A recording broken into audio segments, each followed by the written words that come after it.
Pierce, I'm going to get started with our introduction, so give me a minute here. Fantastic.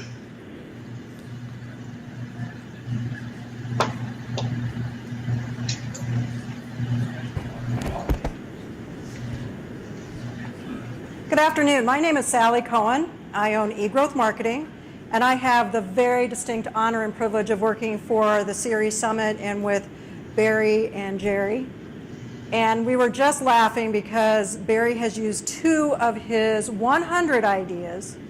One was change agent, and absolutely that was fabulous. And number 2 was he kept pinging on me. He identified me early on as a techie geek. I know I look like it, and I really am a techie geek. I love technology.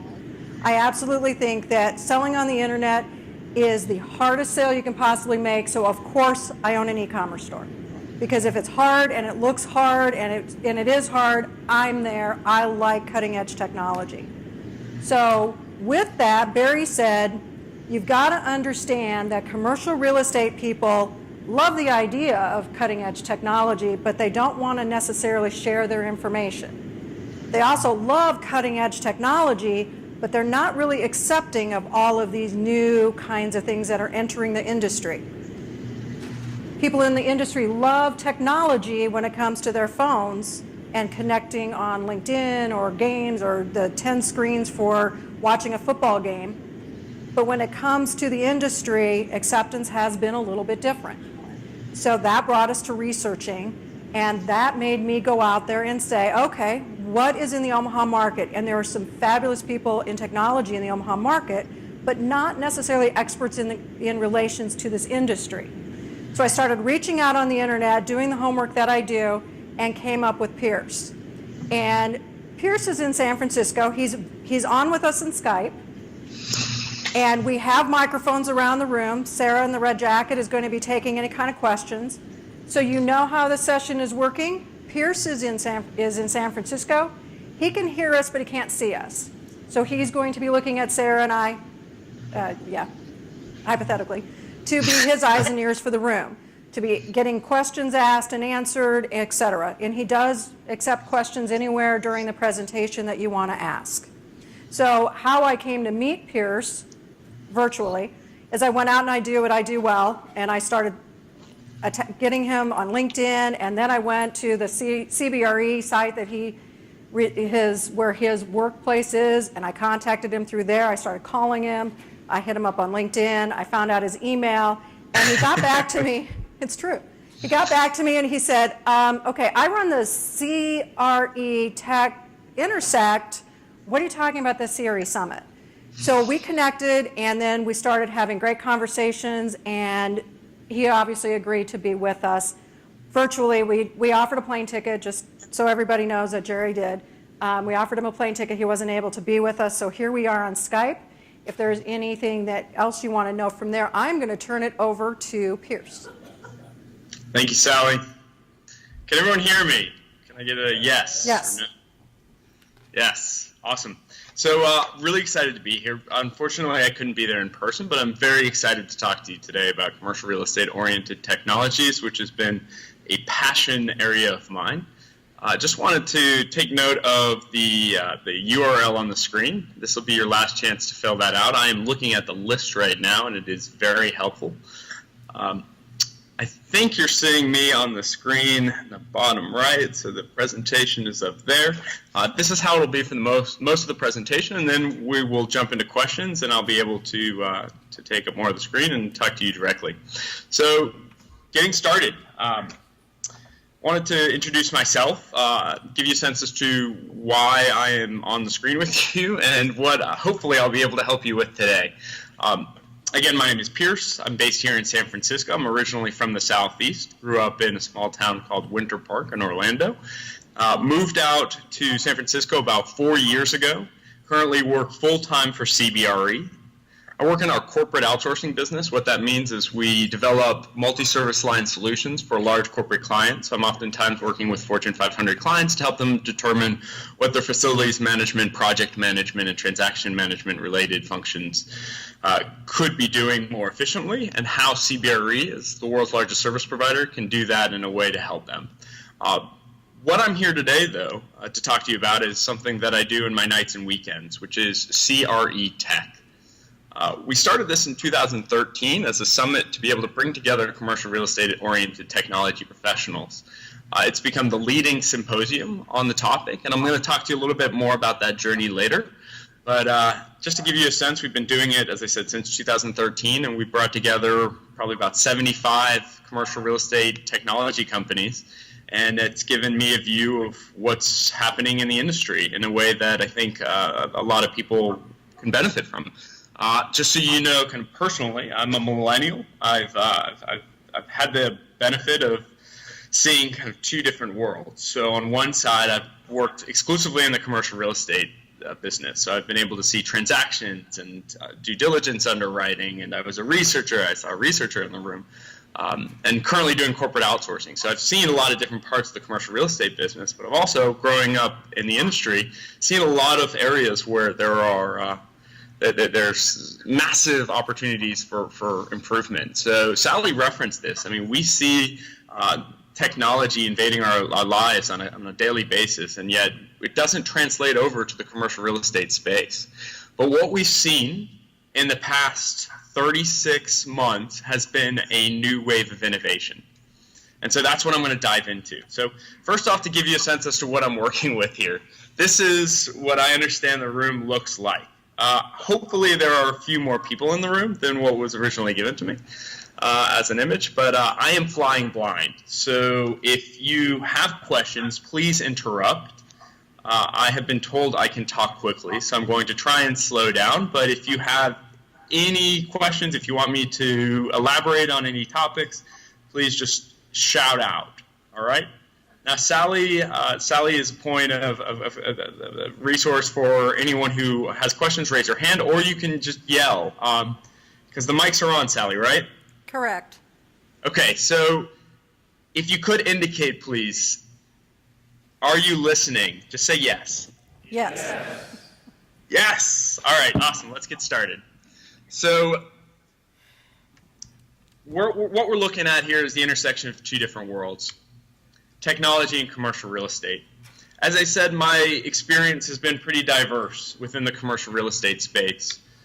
We look at how a property has developed. So we go from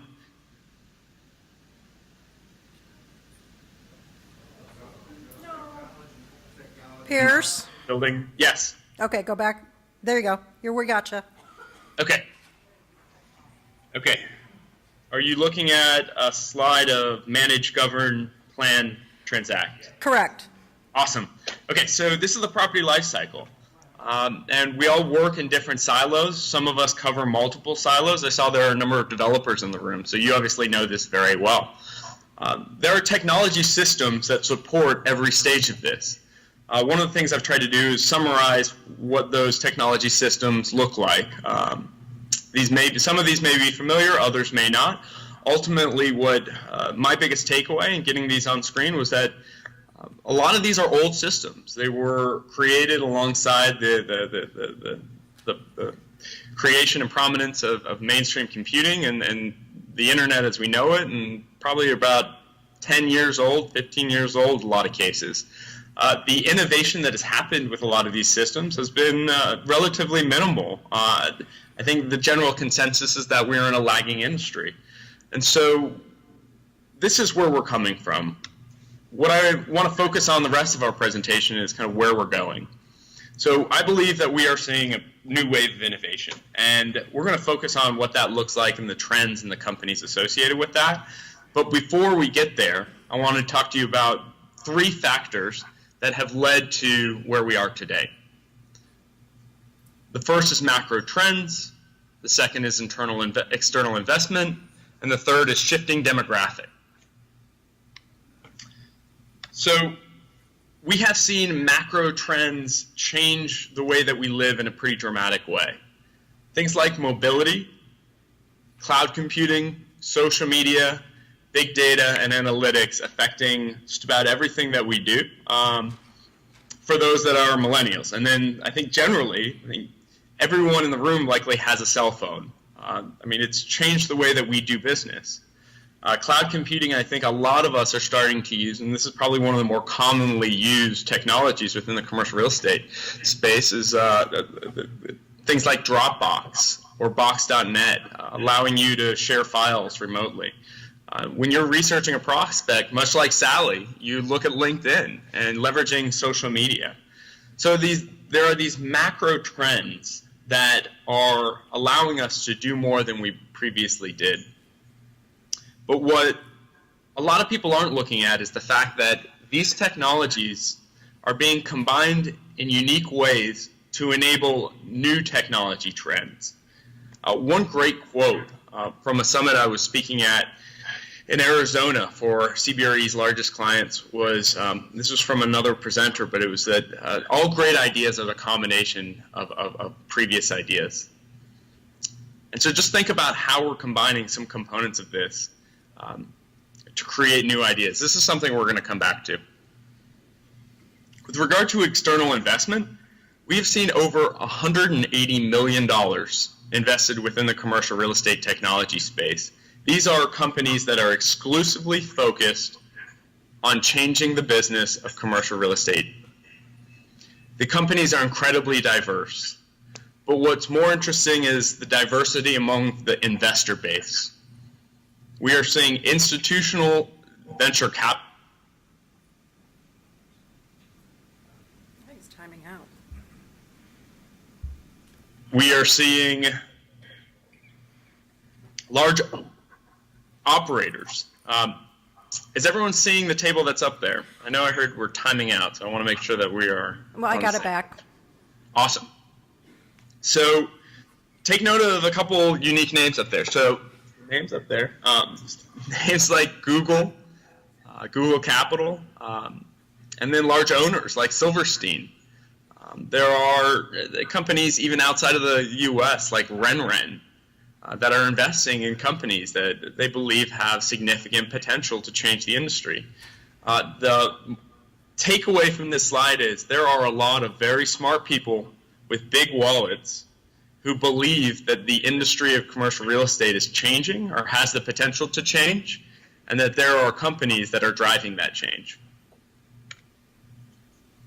Finally, there's shifting demographics. So there are more millennials within the commercial real estate space. I am not 100% familiar with Omaha's commercial real estate market. So I would love in the Q&A section to dive into kind of the demographic that you're seeing. But it's generally an older demographic in the markets that I've worked in. And so to the extent that there are more millennials who are accustomed and expect technology solutions within the workplace, we're going to continue to see more technology being driven into the work that we're doing.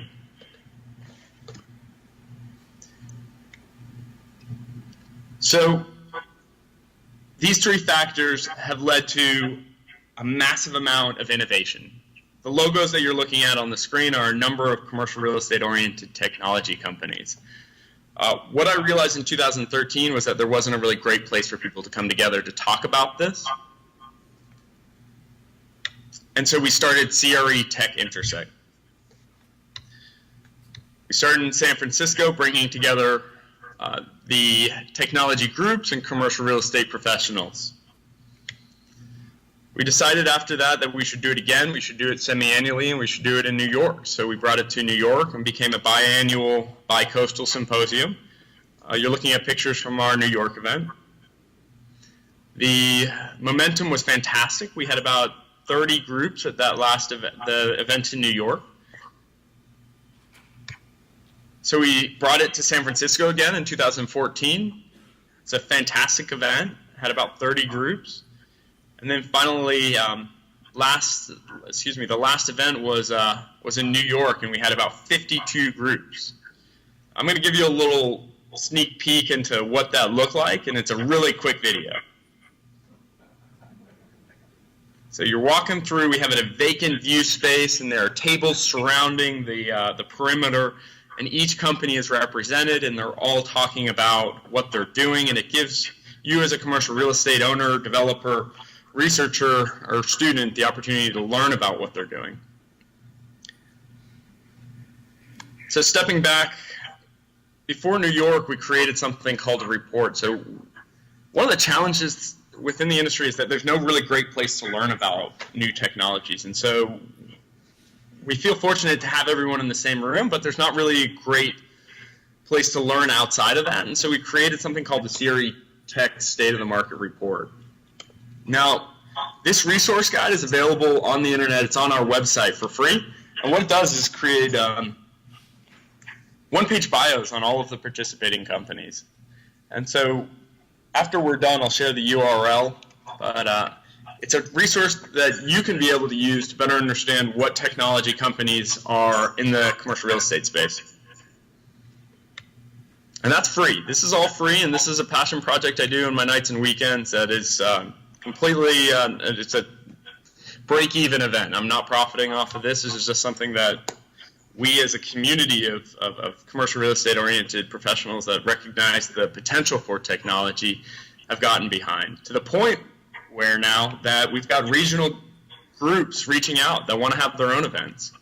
So really excited that we had our first regional event this year. It's right in front of a conference called South by Southwest. And we expected about 50 people. We had we sold out at 75, and then we sold out again at 100. So we had about 100 people come together in Austin in front of South by Southwest to have an honest conversation about how technology is changing the industry. So let's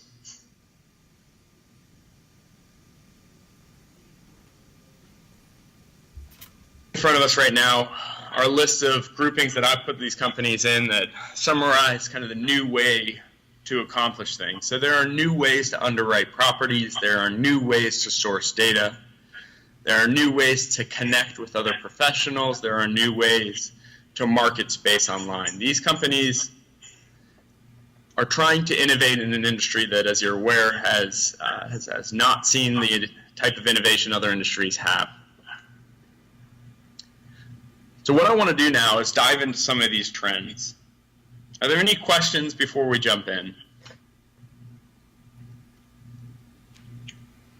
I think we're good, Pierce. Awesome.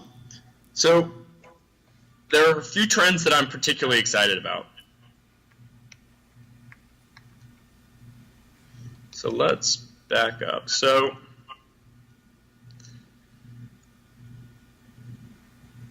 is anyone familiar with VTS and Hightower? Shout out yes or no. No. Okay, so VTS and Hightower are really cool.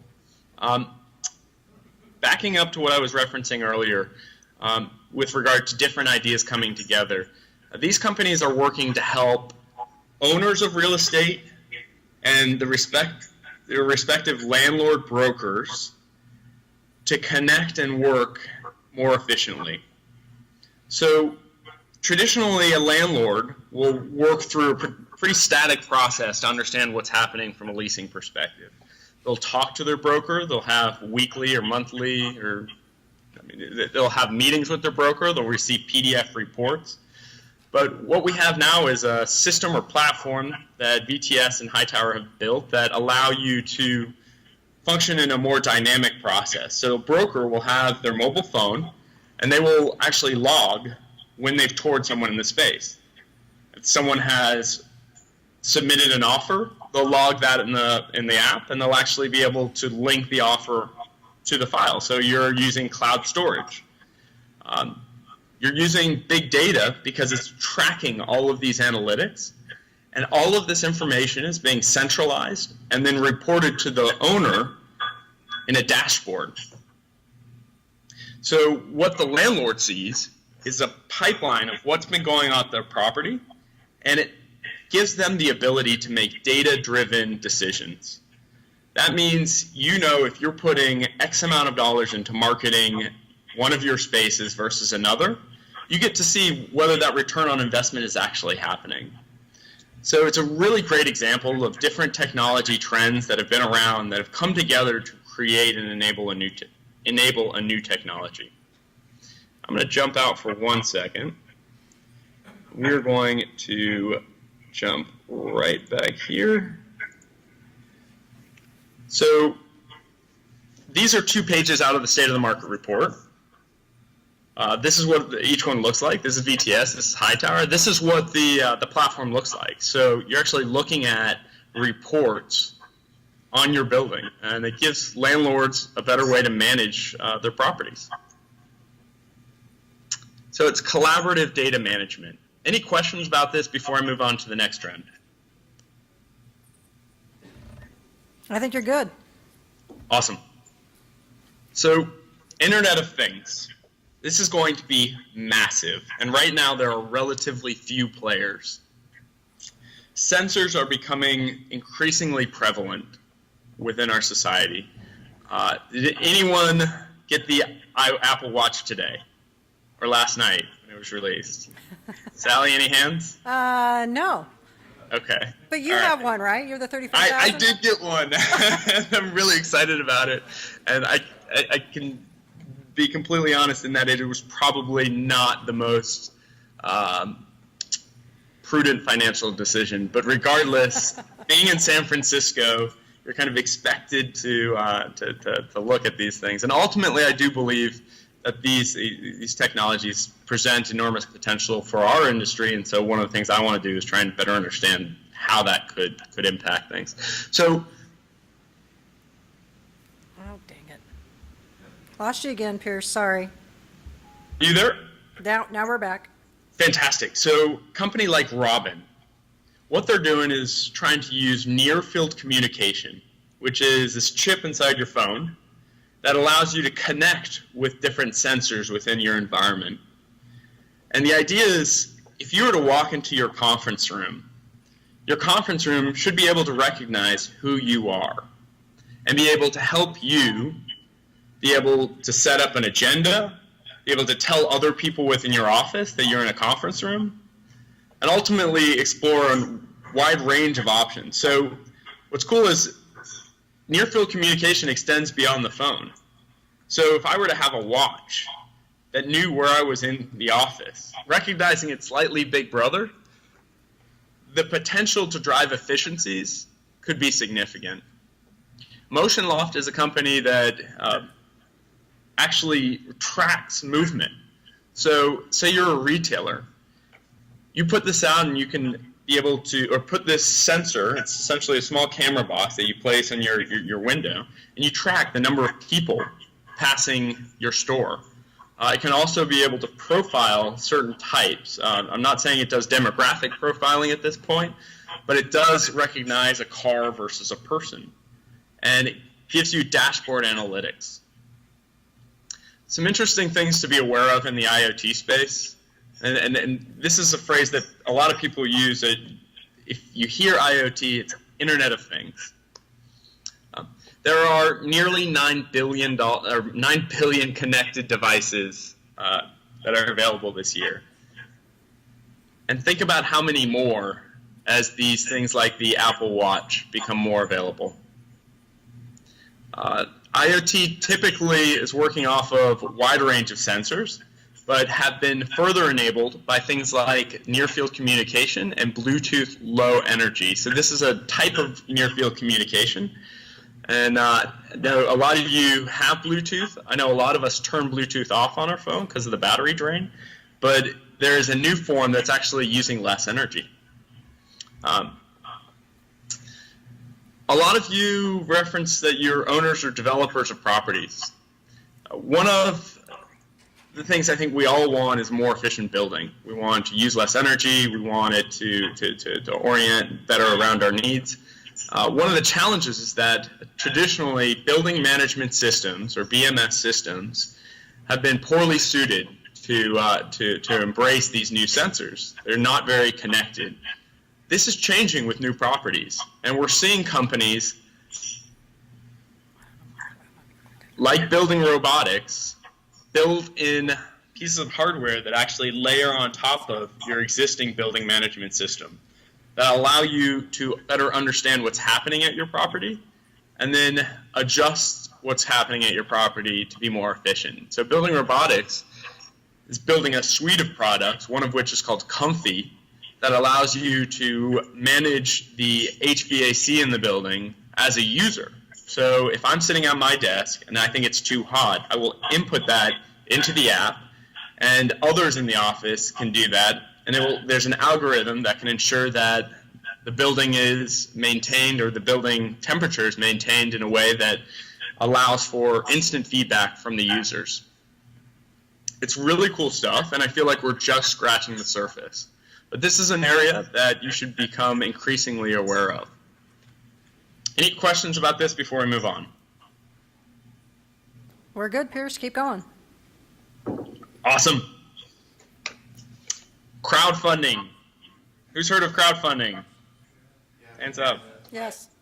Crowdfunding has been one of the defining trends of the past year from a commercial real estate technology perspective. We have seen an enormous amount of money raised, and we have seen a significant amount of companies that have focused on the space. I am showing you 3 right here. I could just as easily show you 20. They are all different, and there are some common threads that are worked into just about all of them. So some things that you should be aware of. Why is it relevant? We are working with the traditional fundraising process, and the idea that you could potentially circumvent that by going to a broader audience to raise funds creates something, and I hate to use this word, but I'm going to use it, disrupt. Lost you again, Pierce. Would you lose me? Disrupt. Disruptive potential, yes. Again, stuck on my least favorite word. The ability for an owner to access a large community of investors presents enormous potential. When the Jobs Act passed, crowdfunding was part of that. It was in Title III, but what has not passed has been the specific rules around crowdfunding. So despite the fact we have a massive amount, or a rather large amount of companies that are focused on this space, creating platforms for investors and owners to raise funds, we still have not seen the end of, or we still have not seen the bulk of how this space will be regulated. So there's a lot of risk and question around what's going to happen here. It's important to note that for the most part, the industry or the crowdfunding space tends to be narrowly focused on those people that are accredited investors. There are other exemptions that allow for people that are not accredited investors to invest, but it tends to be in relatively small increments, and the amount of money that can be raised relative to the whole project is rather small.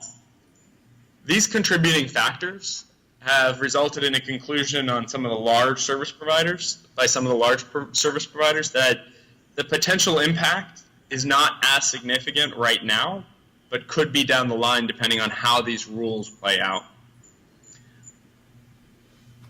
As I mentioned earlier, we are seeing a tremendous amount of interest, and I think what's best exemplifying that is a company called RenRen, which is one of the largest technology companies out of China, social media company, actually investing in a crowdfunding company. They recognize the potential for this. Within the past week, SEC approved rules around Regulation A+, which is expanding the framework for these companies to operate. What excites me the most about these crowdfunding platforms isn't that they're accessing this large pool of investors. It's that they're shifting a process online. I would highly recommend you go to a site called Fundrise and take a look at the offering memorandums. They were one of the first to play in the sandbox, and they've done a great job of helping novice investors visualize what is traditionally a very complicated process. The ability to visualize risk and understand a detailed offering memorandum is not easy, and they've done a pretty good job, as have others. And so it's a great chance to learn about, the deal-making process if you're new to it. And ultimately, what we can see is not necessarily raising money, but facilitating a transaction and becoming a transactions platform. That's my speculative view, kind of separate from what's happening now, which is this the ability to raise a significant amount of money. Any questions around crowdfunding? You're good again, Pierce. Awesome.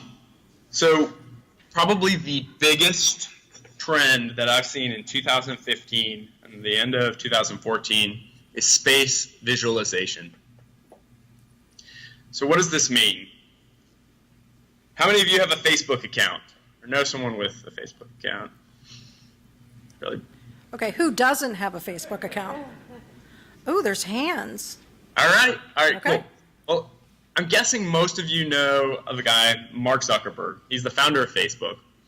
And earlier this year, he met with this larger community of developers in something called the F8 conference. And that's where they talk about what's next from a Facebook, inside the Facebook platform, and what developers can and should be looking at. And I love this picture from his presentation. It talks about the evolution of content and where they should be focusing. So in the beginning, it started with text.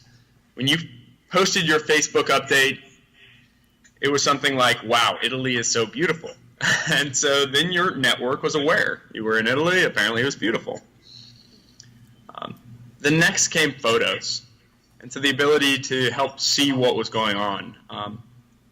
Then video, and now they believe virtual reality, VR, and augmented reality present significant potential and will likely be the future of content. This is... Lost you again. This is? Something they're just talking about. This is something they're actually putting their money behind in a very significant way. They purchased something called the Oculus Rift, which is one of the more prominent virtual reality headsets. But what I've done here is looked at some of the major technology players and taken the virtual reality headsets that they're all working on or have released and put them all in one place. So the moral of this slide is that there are a lot of things happening by a lot of major players in the virtual reality space. And it's highly likely within the next couple years to 5 years, we're going to begin using virtual reality headsets in a much more significant way. It's very rare to see everyone working on the same thing. And now that's what we're seeing, which is really cool. One I want to point out that hasn't been released that's on here is the Microsoft HoloLens. So this is a headset that's working on something that's slightly different than virtual reality. Virtual reality, you put the headset on and you're seeing the space and you can look up, down, left, right, and it's actually moving with you. The HoloLens is focusing on something called augmented reality. Now, this is where you can actually see the environment around you, but overlaid on that is a view of a computer screen. So essentially, it knows where you're looking. And assuming you're looking at a wall, it can then project a computer screen on that wall. So imagine sitting around a table with other investors that you're working with, and your architect, and then on that table, a 3D visual of your project is then projected. And you can, in real time, manipulate that project. This is the really exciting potential behind augmented reality. And I think we are not too far away from a future when we can actually do that. And I'm optimistic we'll probably see it within the next 2 years. But ultimately, these technologies are developing. These are developing very rapidly. And if there's one takeaway you should be aware of, it's that visualization is happening in a very big way. And there are some major players driving it. Any questions around visualization before I jump back to the larger screen? Hang on, Pierce. We're going to get him a microphone so you can hear him. Awesome. So putting it, again, in real estate terms at different levels, not just commercial, but speaking about commercial with this visualization, you could have a broker go with prospective tenants to visit with the landlord, and this is what the shopping center is going to look like, this is what your space is going to look like, as opposed to just talking about words that are on a piece of paper or pictures. You take it to another level of sizzle and substance? You got it. Okay, thanks. Yeah, but let me ask you this.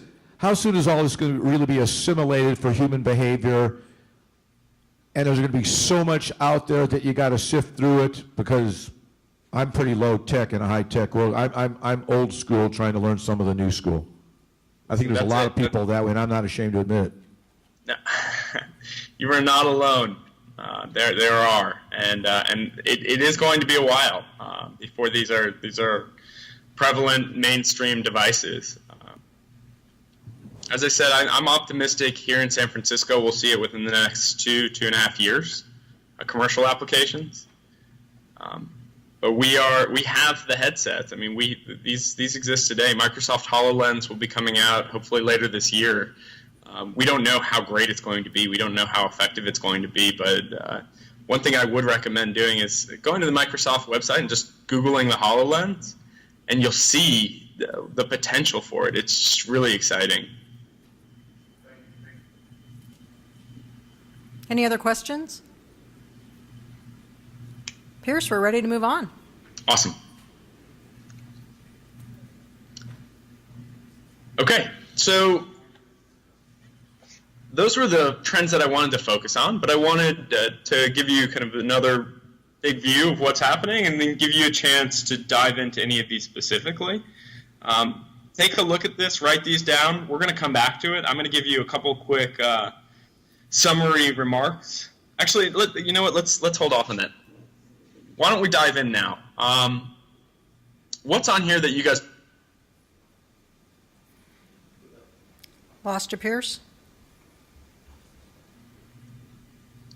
Okay.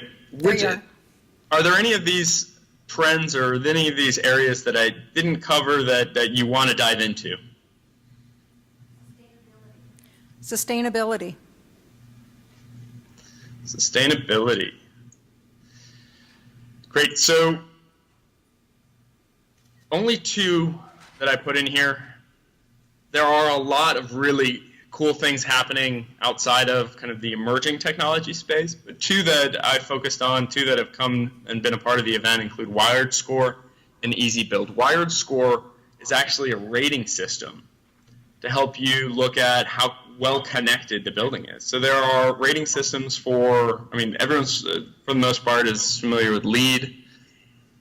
There's Energy Star rating, but there's no way to understand how connected a building is. And so that's one of the areas that Wired Score is focusing on. Easy Build, I don't want to misphrase what they're doing, so I'm going to hold off on describing in detail, but I understand they're working on environmental regulations for commercial real estate and multifamily residential buildings.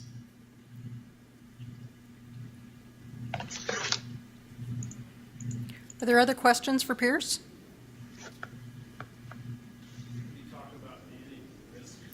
Can you talk about the managed risk section? Yes. So, particularly in New York, and just here where there are two major hubs for commercial real estate-oriented technology companies, San Francisco and New York, and as of the past 24 months, most of them have moved to or taken roots in New York. And two of those companies are doing particularly interesting work around managing risk, leveraging big data. Those companies are Empower and SiteComply. SiteComply is tapping into the municipal database to be able to help owners better understand potential issues with their property before the regulators come and issue fines or notices. So as soon as a property, I'm thinking potentially a tour that's upcoming on that property for building compliance. SiteComply will notify you before that happens, and then if there are issues that a tenant has reported that end up making its way into the municipal database, it gives you a notification of those and allows you to correct them before the municipality comes and ultimately issues fines. So it's an exciting way in which big data is impacting the way that owners manage their property. Does that adequately cover? There's not a lot happening outside of that I'm aware of. Can you zoom in on the market space one, please? I really like this one because I was a broker for quite a while, and I'm still licensed. I'm licensed in Florida and California, and one of the big challenges was marketing space generally. One of the things that most brokers struggle with are where to put their properties online, or where to put their properties in general. You've got a flyer, you've got a LinkedIn, or excuse me, a LoopNet website, a CoreNet website, you've got your personal website, you've got email blasts, and it's all the same information, but you're having to replicate that.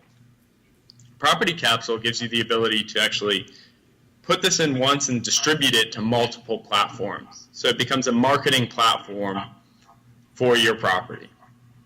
I think it's a common issue that we face, and it's a good solution. Flyer.io creates, I'm sorry, what was that? You're good. Keep going. Okay. Flyer.io creates interactive flyers for your tablet or iPhone. So if you can pull up a tablet, you can actually go to Flyer.io. You can look at not just the traditional property information, but you can look at, say, like Google Street View. It's embedded within the flyer. So you can better understand what's around it. And it's interactive, so you can look at the amenities and you can be able to retrieve additional information. OBIE is relatively new. Lost you, Pierce. At Obi. Yes. Go. Marketing platform for commercial real estate investment. So instead of sending out a 60-page offering memorandum, you build a template within OBIE, and then it's distributed to your investors. They also have an audience of investors that they can distribute this to, and it creates a digital deal room for you to be able to transact. So it's not just marketing space, it's kind of helping progress the institutional and private capital sales process online.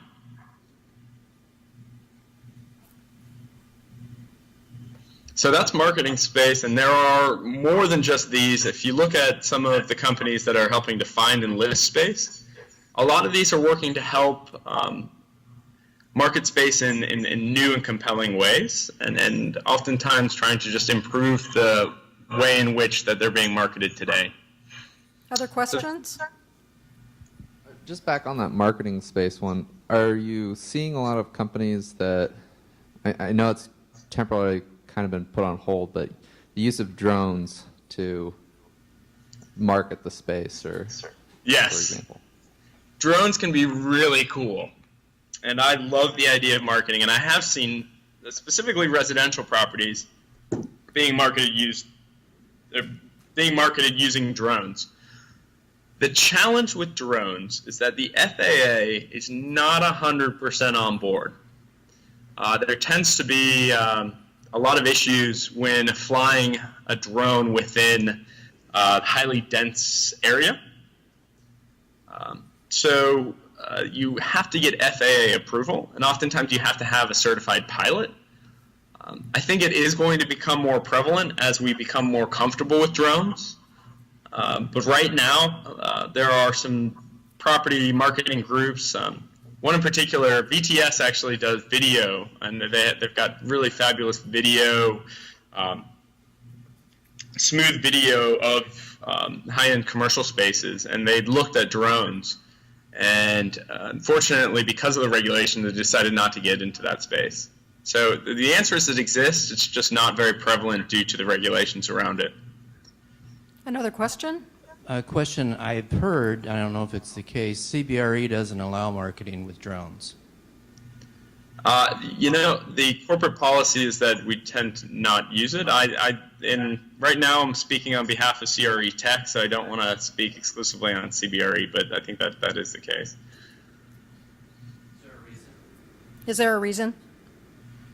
I think it has something to do with the legalities, but again, I don't want to say concretely. Other questions? Hang on, Pierce. Yep.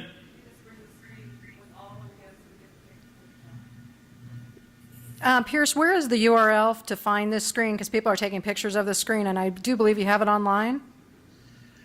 We don't yet, but you know what? I can give it to this audience for the first time.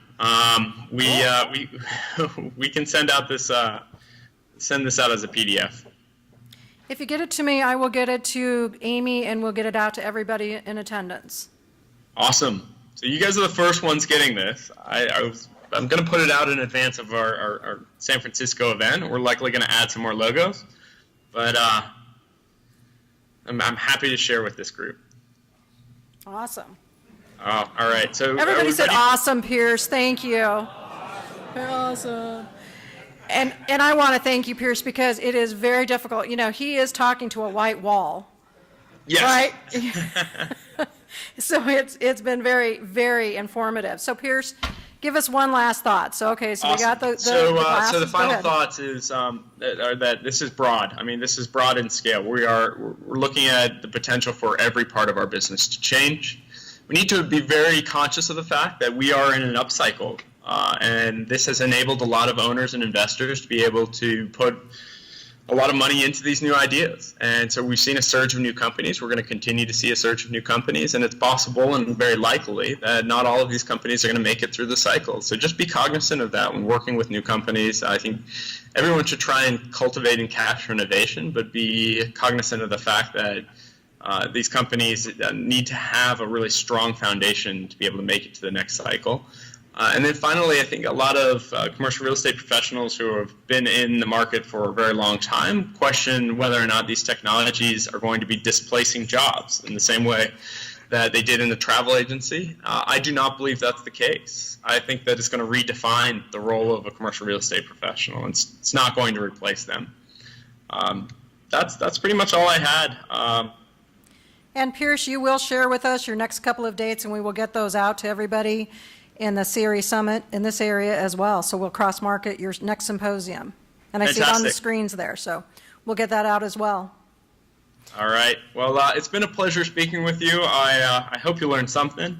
I'm available via email if you have any follow-up questions, and I really appreciate the opportunity.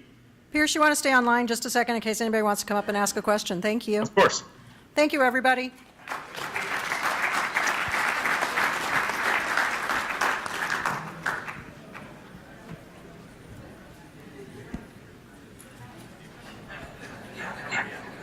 Thank you. We had that timeout issue going on. That's all right. Hi. I'm Ray LaFerrier. Hi. We visited on the phone. We did. Yes, Thank you. yes. Did you have a question for Pierce? No. Otherwise, I'm going to let him go. Pierce, I think you're good. I think everybody's on their way. So thank you so Okay, very great. much. Have a good day. You're welcome. You too. But Jerry had Thank you. recommended that Thank I you. attend a session, and so I wanted to be sure to visit with attend your session. And it doesn't, obviously, I'm not in real estate, but I know. Well, I'm not, but I can see where I share, common challenges with a lot of the people here. So. Sure. Well, it always changes. So what do you do? Business Financial Solutions, okay? I do management consulting, kind of working in the area of business restructuring, and that might be from an operational standpoint, it might be from debt mediation, it might be from capital acquisition for people who don't qualify for traditional lending. And primarily I work with distressed businesses, and you and I have visited a little bit about how to e-market, and I'm trying It's to. a big concept when you're service to market that out there. It really is, and so far, in fact, when I made the decision to, I joined a group that had a licensing agreement. So I've been through their training program. I've got their copyrighted system, yada yada yada. At the end of the day, I'm still, I'm the guy pounding the pavement trying to find the clients. Before I got into this, I had decided that I had the potential to be successful in it because of a fabulous network of professionals that I had developed over the years in other business ventures. And so I had decided that as a small business person, I knew that small business people don't know that if I'm in trouble, I don't know where to go to. I don't know that. I can't tell my wife. I can't tell my. Well, I can't tell my dad. I can't tell. Yeah, and we just had that conversation yesterday about the isolation. it really is. And so even if I was in trouble and I said to myself, I need help, I wouldn't know where to turn because I don't know about business restructuring. Well, that doesn't say it. No, it doesn't. Okay. But so I decided. Can I call you? Yeah, Sit down and talk to that'd be you and wonderful. say, what could we do to help you? That would be great. And how to piece that together to make it make sense. I know that you're busy, time and but financial. yeah. No, I actually was just telling Jerry today, we were at the stage where we just closed, like today. This is the end of file. Oh, okay. So I just closed about 6 files. Okay. So my desk is like, whoa. Well, So I hired telemarketing. it is kind of interesting because I've had conversations with other small businesses, and we're kind of faced with the same challenges. Is that so I've been doing some work with the Small Business Development Centers. Sure. Not only trying to market my services for businesses It's like that the they see it. NBDC or Yeah. the SBA. Yep. Okay, sure. But, Andy, I love Andy. Andy's my buddy. And But so, he's an island. but Yeah. so we've chatted a little bit about our common challenges. They tell you, well, you need to blog and you need to become the professional in your, that type of thing. But they take a guy and we say, well, I don't know what to do about blogging, and secondly, as I sit down and research it and start saying, can I do this myself? Probably, but the time that I take to learn to do this, as opposed to prospect for clients. I'm going to change your thinking a little bit. I'm all about sales and 80-20 rule and how you can support. I do Jerry's blog. Okay. But he has great deep pockets to pay me for that. I mean, Right. I'm not saying that anything other than out of love. Right. I'm not in his pocket, but I know Jerry can pay me. I do blogging for the people that can. But you may not want to do that. So we need to talk about what are your resources, how does that look, Right. and what makes most sense for you, and what's the impact to you. I was right. I just wanted you to Nice job. know that it was virtual reality, and I had never heard the other one. I mean, I'm just like, he's great. Thank you. He was exceptional, probably over most people's heads. That's okay. We But want a it made you challenge. think. It made you Yeah. think. It made you think. Well, it makes us change, right? That's what we wanted to do. Thank you. And all I could think of when this kid saying, awesome, my son is technology in San Francisco. Is that right? That's Oh, every other that's word. the most Awesome. San Francisco's awesome. Barry, How's the family? Awesome. I do want to thank you, though, because you kept pushing me, saying, no, that's not good enough. No, that's not good enough. No, that's not good enough. And I kept saying, Jack, he keeps telling me it's not good enough. This guy's. Oh, yeah, he's the bomb. He is the bomb. Yeah, it was a great presentation. Thank But you very much. when you have time, give me a call. And, Absolutely, I'd next love to week. get together. Let's sit down, let's Okay. figure it out, and say, do we have a match? Is it something that you can, Okay. sometimes what people will do for me is they'll say, just let me buy an hour. Come and blow up my head. Just like this. Right. I do this. Come blow up my head, let me go away. 2 months later, check, let's do it again. And I have a couple clients that I do that with. Okay. And that also works too, if that makes sense for Okay. you. All right. Because I'm a challenging Well, that's good, because who's got time to Not me. try to cut through the... You know, I tried that once and it didn't work well for me.